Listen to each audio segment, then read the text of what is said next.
Physical सन का जो series चल रहा है 100% मिशन 100% फिजिकल सन, इसमें अभी तक हम लोग चैप्टर 3 तक सब चीज़ कर चुके हैं। चैप्टर 4 में हम लोग आ गए हैं। चैप्टर 4 जो CWSN का है हम लोग का, उसमें 11 में भी आप लोगों ने पढ़ा होगा CWSN के बारे में कि चिल्ड्रन विद स्पेशल नीड किनको कहते हैं, डिसेबिलिटी डिसऑर्डर में क्या अंतर है, और उसके बारे में डिसेबिलिटी एडिक्वेट ये सब पढ़ा आप लोगों ने। अब 12 में हम लोग को देखना है, यहाँ पर 3 चीज़ें हैं हम लोग को, जो कि स्पेशल ओलंपिक, डेफ ओलंपिक और पैरालंपिक, ये जो बेसिकली CWSN के लिए इंटरनेशनल लेवल पे होता है, इसको हम थोड़ा देखेंगे। हल्का सा देख लेते हैं 11 वाला, क्योंकि कभी कभी 12 में भी टच करता है डिसेबिलिटी और डिसऑर्डर के बारे में। आप लोग जो है वीडियो के अंत तक बने रहेगा, अंत में कुछ बोनस टिप्स मैं दूंगा लास्ट में। A disability is a functional limitation of an individual's ability to perform activity. Disability is an individual's restriction या disability to perform activity properly. यानी कि आप में डिसेबिलिटी होने का बेसिक वो क्या है कि जब आप किसी भी जनरल एक्टिविटी को ठीक से परफॉर्म नहीं कर पाते, यानी इनेबिलिटी है जनरल एक्टिविटी को ठीक से परफॉर्म करने की।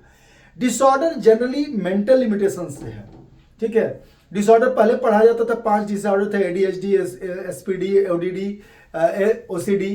तो ये वाला भी जो है हटा दिया गया है, लेकिन अब डिसऑर्डर देख लेते हैं हम लोग। According to WHO, disability is a lack of ability to perform activity in a manner considered normal for an individual, ठीक है।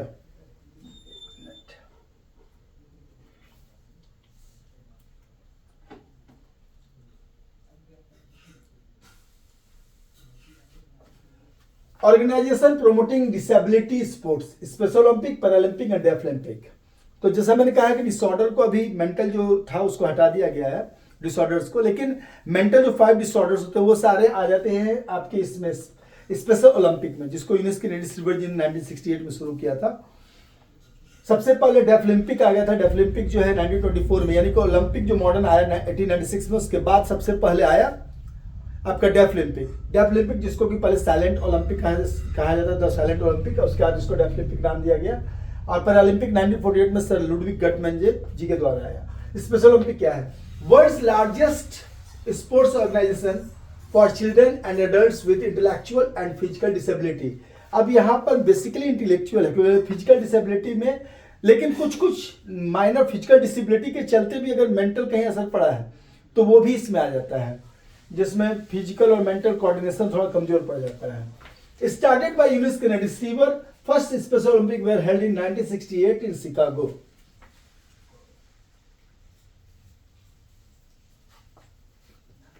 मैंने पहले भी कहा था मैं हैंड रिटन इसलिए नोट्स दिखा रहा हूं और इसका PDF जो है आपका लिंक डाल रहा हूं डिस्क्रिप्शन में, ताकि आपको पता चले कि हैंड रिटन कैसे करना है। क्योंकि आप जब किताब पढ़ते हैं तो किताब में तो बुक इस लैंग्वेज भी होता है, और किताब में जो है आप देखते हैं कि ये तो बुक है, लेकिन हैंड रिटन में क्या लोगो भी बना हुआ है, चित्र भी बना हुआ है, कुछ भी बना, तो हैंड रिटन पेंसिल से बनाया हुआ है, ताकि आपको कैसे एग्जाम में बनाना है, क्योंकि वहां तो आपको प्रिंटिंग मशीन लेके जाना नहीं है, ना कॉपी पेस्ट करना है प्रिंट से।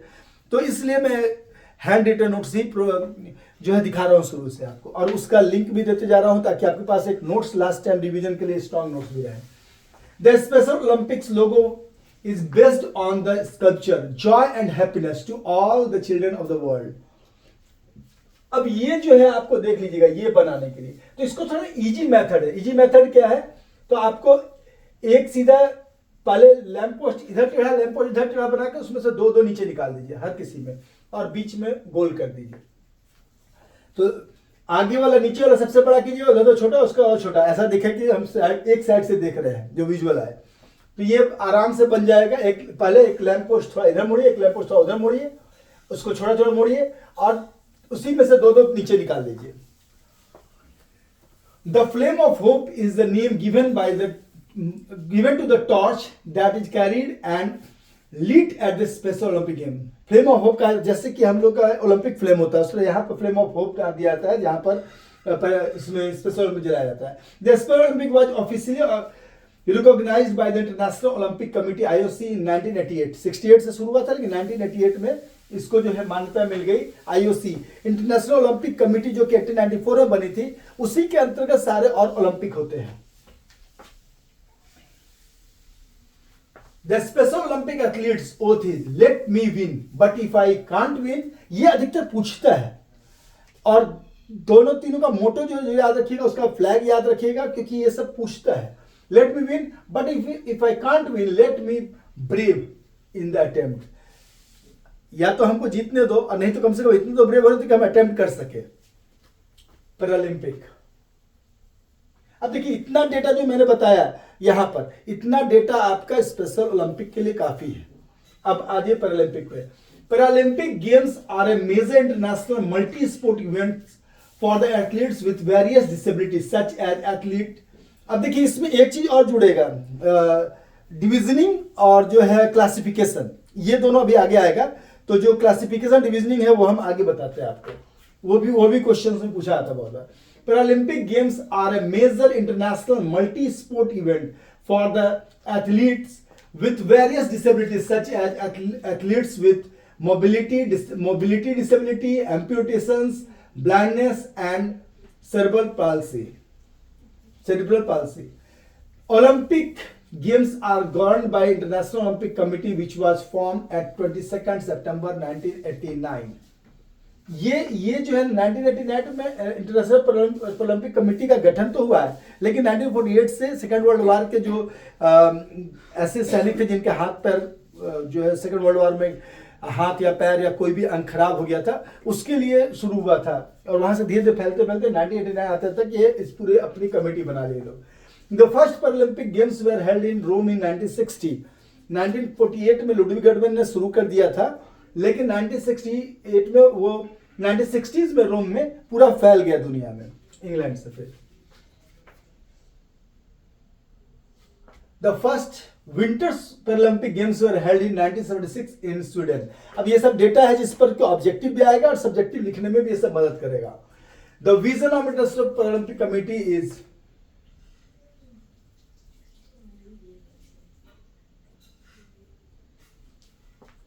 to enable Paralympic athletes to achieve sporting excellence and inspire and excite the world।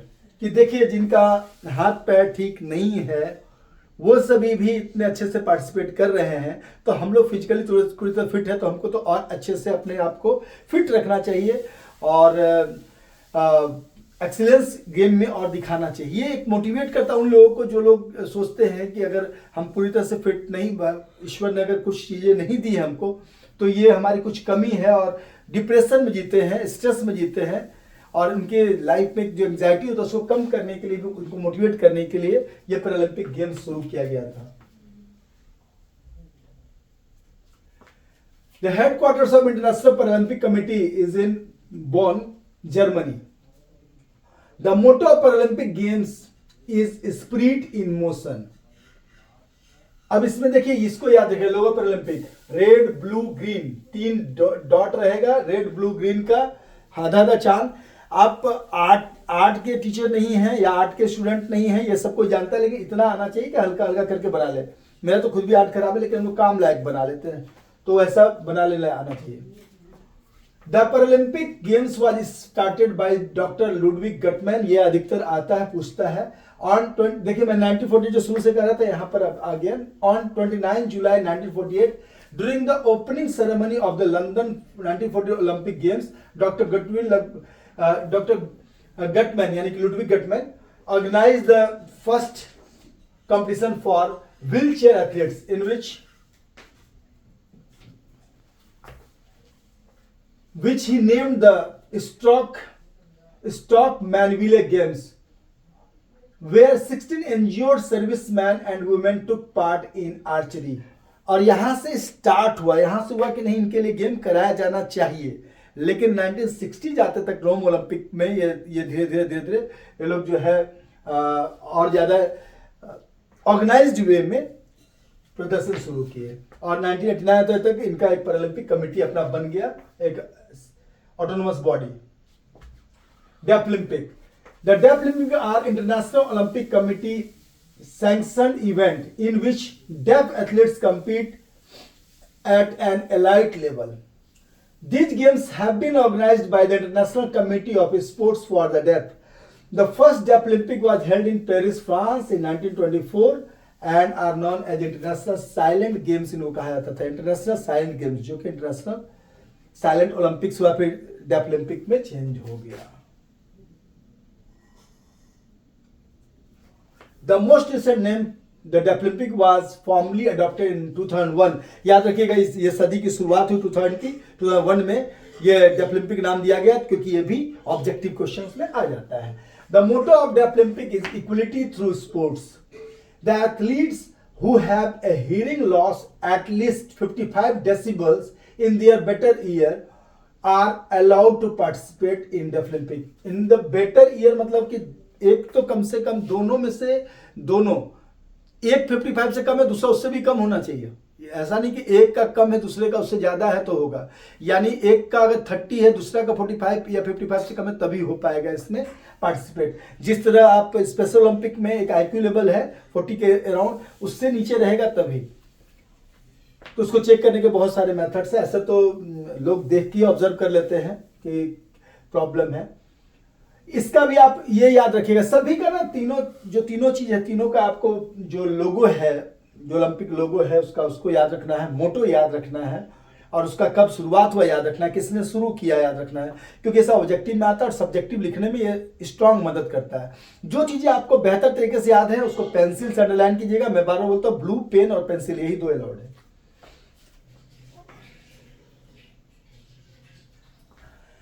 The hand shapes okay, good and great that overlap each other in a circle represent the original sign for Deaflympic. Together the hand shapes represent the sign of United. Logo of Deaflympic ऐसा है, red, blue, yellow, green. ये एक बार पूछा था कौन कौन सा colour है, तो मैंने बता दिया कि मेन ओलंपिक छोड़ के, जहां 5 रिंग इंटरलिंक्ड है BBRYG, blue, black, red, yellow, green, तो मेन ओलंपिक छोड़ के बाकी किसी भी ओलंपिक में तीनों में ब्लैक नहीं है। इसलिए जब भी ऑप्शन में आया कि कलर तीनों में से कोई भी ओलंपिक का जो आपके 12 में है, तो वो ओलंपिक में ब्लैक जहां भी ऑप्शन में आ जाए तो उसको तो हटा ही देना है। जैसे पिछले बार पूछा था तो एक जगह ब्लैक, तीनों जगह ब्लैक था, एक जगह ब्लैक नहीं था, तो आराम से पकड़ लीजिएगा आपकी जहां ब्लैक नहीं है वो।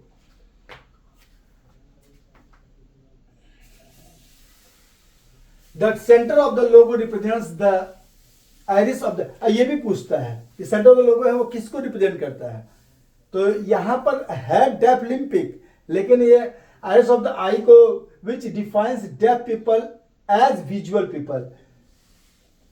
डेफ पीपल को विजुअल पीपल तो डिफाइन करता है, यानी आइरिस ऑफ द आई का है, लेकिन बहुत लोग क्या होता है आइरिस ऑफ द ईयर्स को कह देते हैं कि ईयर्स है इसमें, ऐसा नहीं। कंसेप्ट ऑफ क्लासिफिकेशन, अब यहां आ गए classification and divisioning in sports. ठीक है,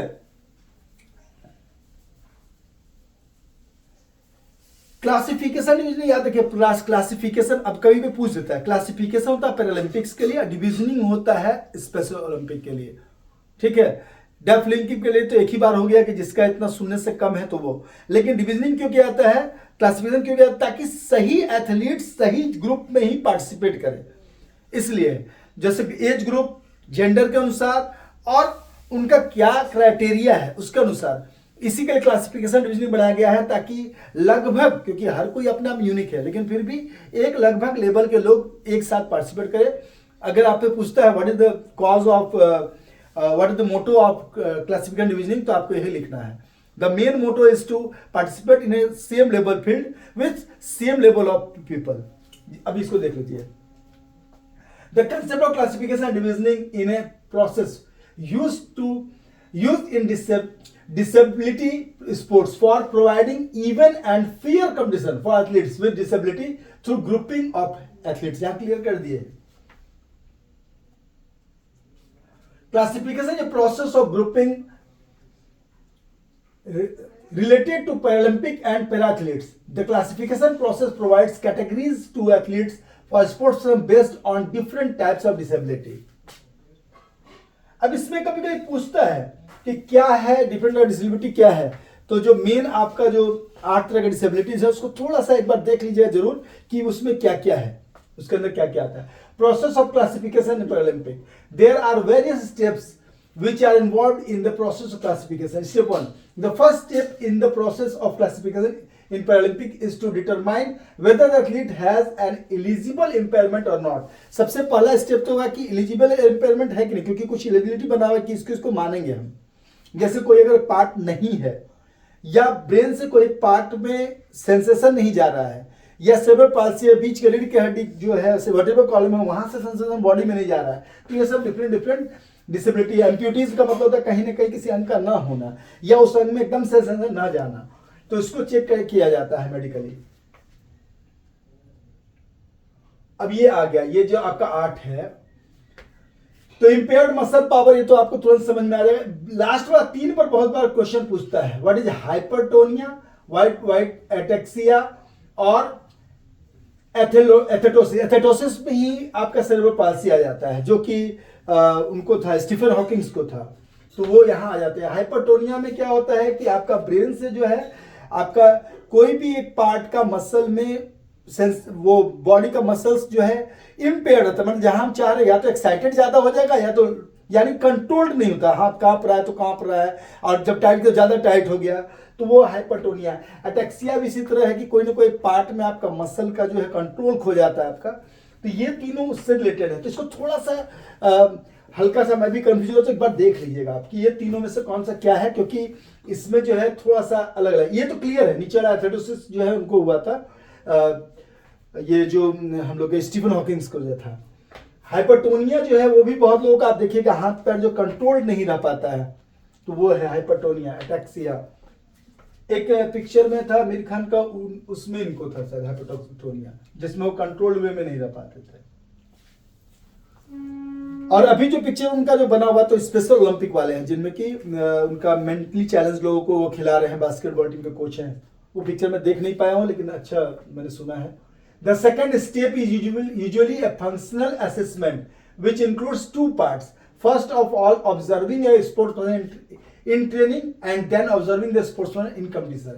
सेकंड स्टेप में क्या होता है कि ट्रेनिंग के दौरान दिखाया जाता है कि वो क्या कर पा रहे हैं, क्योंकि मान लीजिए आपको छुपाना भी चाहेंगे ना, जब ट्रेनिंग करेंगे तो अपने आप पता चल जाएगा कि वो सही है कि गलत है। दूसरा, कंपटीशन में खेल के दिखाया जाता है कि उनका लेवल क्या है।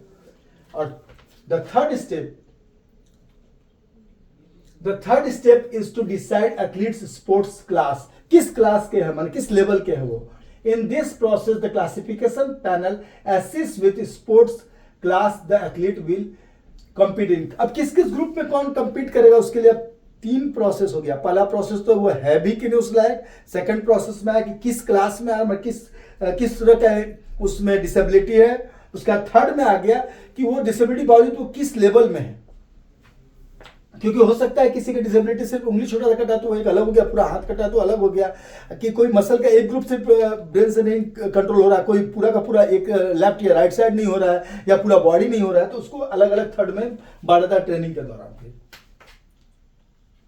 डिविजनिंग in special Olympic, the following process is undertaken for divisioning for special Olympic. इसमें भी 3 प्रोसेस है। पहला स्टेप में divide athlete by gender, male और फीमेल में बांट देना, ये तो बहुत आसान, डिविजनिंग ज्यादा आसान है। सेकंड में है डिवाइड एथलीट बाय एज में बांट देना, divide male and female into the following age group, ये याद रखिएगा। इंडिविजुअल स्पोर्ट्स के लिए 8 से 11 साल, 12 से 15 साल, 16 से 21 साल और 22 से 29 साल, माने कि 5 भाग में बांटा गया है, 30 एंड अबव कोई भी। लेकिन जब टीम स्पोर्ट्स की बात होती है तो सिर्फ 3 क्या है, 15 एंड अंडर का 1, माने 15 साल से नीचे जो भी खेलना चाहे उसका 1, 16 से 21 का 1, जिसको हम लोग यूथ गेम्स तक बोलते हैं, 21 ईयर्स यानी यूथ गेम्स तक, यानी सब जूनियर, जूनियर, यूथ। जैसे हम लोग जनरल जब खेलते हैं तो सब जूनियर होता है अंडर 16, फिर अंडर 19 तक हम लोग का जूनियर होता है, 19 से 21 यूथ होता है, यानी कि सब जूनियर से यूथ तक के लिए जो है ये पूरा एक ही ग्रुप कर दिया गया है स्पेशल ओलंपिक में, 16 टू 21। और 22 एंड अबव का एक ही ग्रुप है, ऐसे भी ओरिजिनल में भी ऐसे होता है, 22 से ऊपर सारे। लेकिन सीनियर हमारे यहाँ जो बेसिक जो गेम्स होते हैं और सभी के लिए ओपन टू ऑल जो होता है, ओपन नेशनल, उसमें जब ओपन नेशनल खेलते हैं आप, तो हो सकता है 10-12 साल कोई बच्चा है जो एबिलिटी है ऊपर परफॉर्म करने करता है। लेकिन यहाँ स्पेशल ओलंपिक में हम लोग थोड़ा उसको अलग करते हैं, क्योंकि हर किसी को चोट लगने की संभावना यहाँ ज्यादा होती है। And last, divide athletes by their skill, ability, scores with the recorded by the committee through preliminary and at the site of events. Inclusion, its need and implementation. अब देखिए, इससे पहले कि हम लोग से बात करें इंक्लूजन क्या है। इंक्लूजन का मतलब होता है सबको मिलाकर चलना, क्योंकि असली मजा तो सबके साथ आता है। तो सोसाइटी में ऐसे भी लोग हैं जो कि फिजिकली चैलेंज्ड हैं, कुछ मेंटली चैलेंज्ड हैं, उसको उसको पहले डिसेबल्ड बोलते थे, अब बोलते हैं डिफरेंटली एबल्ड, क्योंकि जिसके इसकी जो कमी है तो उसके लिए प्रकृति जो है कुछ ना कुछ विशेष एबिलिटी देती है। क्योंकि विकलांग जो है खराब शब्द लगता है, तो एक हो गया दिव्यांग, तो वहां इसीलिए इंग्लिश में भी हो गया डिफरेंटली एबल्ड है। वो हमारी तरह एबल्ड नहीं, लेकिन डिफरेंटली एबल्ड है। तो उनके अलग अलग जो तरह के डिफरेंटली एबल्ड लोग हैं, उनको हम कैसे अपने साथ ऐसे मिला लें कि उनको अलग फील ना हो। जैसे हम लोग डिसेबिलिटी एटिक्यूट पढ़े थे 11 में, तो 12 में अब इसमें है कि इंक्लूजन, मैंने सभी को साथ लेकर चलना। तो सभी का साथ, सबका विकास हो, सबके लिए खेल हो, तो उसके लिए सभी के लिए खेल कैसे हो, that is inclusion. Inclusion means all children regardless of ability or disability have right to be respected and appreciated as valuable members of the school community या फिर society, fully participate in all school activities and interact with peers of all ability levels with opportunity to develop friendships। अब देखिए, जब खेल के मैदान में क्या होता है, लेकिन यहाँ पर क्या है कि सभी स्कूल में से सुविधाएं नहीं है, लेकिन जो जो भी स्कूल है, जो सीबीएसई के नॉर्म्स उसके अनुसार पूरी तरह 100% जो फिट बैठेंगे, उसके अनुसार बोला गया है कि डिसेबल्ड जो है, डिफरेंटली एबल्ड जो बच्चे हैं, उनको भी आपको स्पोर्ट्स से पार्टिसिपेट कराना है, उनके लिए भी आपको स्पेशल स्पोर्ट्स लेना है। और जनरल जो हमारे स्टूडेंट हैं, उनके साथ भी इंक्लूजन होना चाहिए, उनके साथ भी मिलकर खेलना चाहिए। कुछ ऐसे गेम्स हैं जिसमें दोनों पार्टिसिपेट कर सके।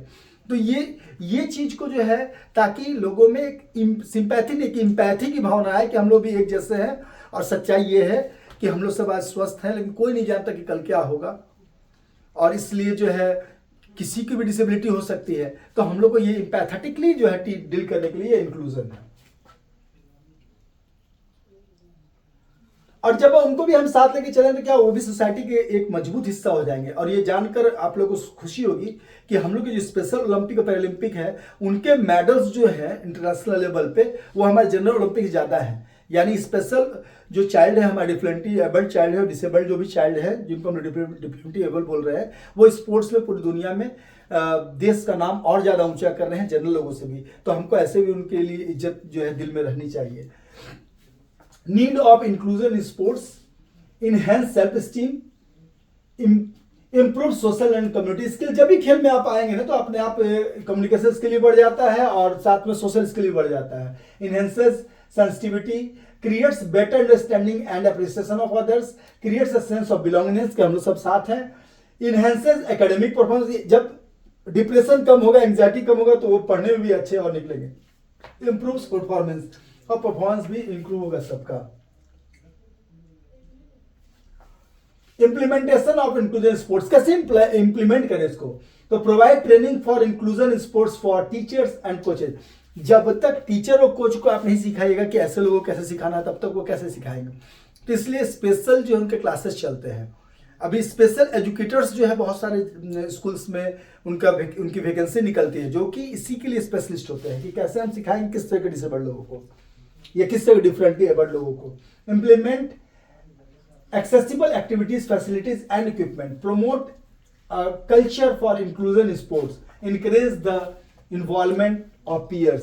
जब तक peers में आपस में हर किसी में वो बात नहीं आएगी कि नहीं सभी एक जैसे हम लोग उनके लेवल पे आके उनके से नियम मॉडिफाइड करके खेल सकते साथ में, तब तक मजा नहीं है। Advantages of physical activities for CWSN, ये आप सब जानते हैं। एडवांटेज क्या होगा? एडवांटेज होगा कि फिजिकल इंप्रूवमेंट आएगा, mode of recreation and fun बढ़ेगा, इंप्रूव्ड इमोशनल। अब इसमें से कोई भी एक दो लिख सकते हैं। जो पहले आपका आगे ऑब्जेक्टिव में था ना कि क्या फायदा इंक्लूजन का, वो भी उसमें से भी सारा चीज आएगा। Enhance self esteem, improve social interaction, reduce the level of anxiety, stress and depression. तो ये बहुत बार पूछता है कि क्या क्या स्ट्रेटजी हम लोग अपनाना चाहिए। Strategies to make physical activities accessible for children with special needs. तो physical activities must be based on interest of children, equipment related to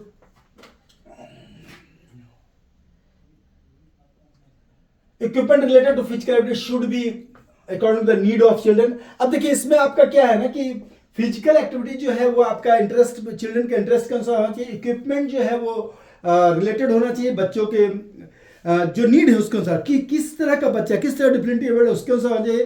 rule को मॉडिफाई करना चाहिए। जैसे क्रिकेट अगर ब्लाइंड के लिए हो रहा है तो बॉल में जो है कुछ ऐसा आवाज वाला लगा दिए, जमीन पर फेंके, उसका आवाज होते हुए गया, ताकि हर कोई समझ पाए कि हाँ बॉल कहाँ जा रहा है, वो बॉल पकड़े कहाँ फेंकना, उसके लिए भी मॉडिफाइड रूल्स रहते हैं। आप देखिएगा डिफरेंट मैच अगर, तो आप देखिएगा अगर नेट पर सर्च कीजिएगा क्रिकेट, ब्लाइंड क्रिकेट, तो आपको समझ में आ जाएगा कैसे कैसे मॉडिफाइड करते हैं रूल को। Modified variety of different instructions strategy, क्या क्या इंस्ट्रक्शन देंगे हम लोग, उसके लिए होना चाहिए स्ट्रेटजी। और चिल्ड्रन प्रीवियस एक्सपीरियंस, क्या उनका प्रीवियस एक्सपीरियंस है उसके अनुसार भी वो होना चाहिए। तो ये चैप्टर आपको समझ में आ गया होगा। मुझे लगता है कि अगर कहीं कोई दिक्कत हो तो आप मुझे मैसेज करें, या यहाँ पर जो है कमेंट बॉक्स में मैसेज कीजिएगा कि क्या चीज़, क्वेश्चन कोई भी प्रीवियस ईयर कोई सेशन रीजनिंग हो या किसी भी तरह क्वेश्चन हो जो कि लग रहा हो कि सर जो आपने बताया उससे कुछ अलग लग रहा है, बाहर लग रहा है, तो मैसेज कीजिए, मैं उसको क्लियर कर दूंगा। आप सबको एग्जाम के लिए ऑल द बेस्ट।